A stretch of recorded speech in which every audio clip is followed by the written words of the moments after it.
ఈ 4 సంవత్సరాల ప్రజలకు ఏదైనా మేలు జరిగింది అనుకుంటే, మంచి జరిగింది అనుకుంటే, మీ తాలూకా జీవన ప్రమాణాలు పెరిగాయి అనుకుంటే, ప్రతి ఒక్కరు కూడా పిల్ల పాప అందరూ హాయిగా ఉన్నారనుకుంటే, మీ పిల్లలకి వచ్చి విద్య వైద్యం, మీకు వైద్యం, మీ పిల్లలకి విద్య ఇంతకుముందు కంటే బాగా ఉన్నది ఈ ప్రభుత్వం పనితీరు అనుకుంటే, మాకు ఒక అవకాశం ఇవ్వండి, మళ్ళీ మా గవర్నమెంట్ నుంచి రిపీట్ చేయండి అని చెప్పి జగన్మోహన్ రెడ్డి గారు పదే చెప్తున్నారు. ఆశీర్వదించమని ఆయన పదే చెప్తున్నారు. మేము కూడా అదే చెప్తున్నాం.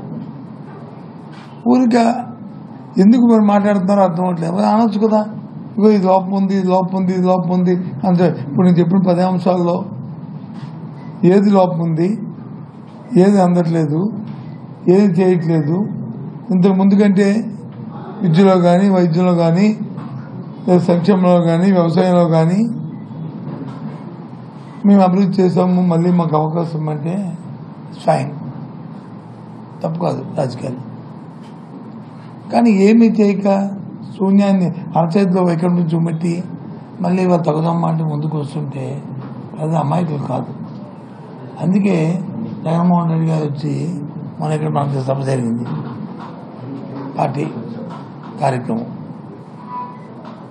సిద్ధం భీముల్లో వేలాది కొద్దిగా లక్షల కొద్దిగా వచ్చారు కార్యకర్తలు, ప్రధాని. అవునా కదా చెప్పండి. ఇప్పుడు వచ్చి మళ్ళీ ఇవాళ ఏం మాట్లాడతారు, మన ఎరువులో జరిగింది, ఏ రకంగా వచ్చారు, ఏం మాట్లాడతారో అర్థం అవదు.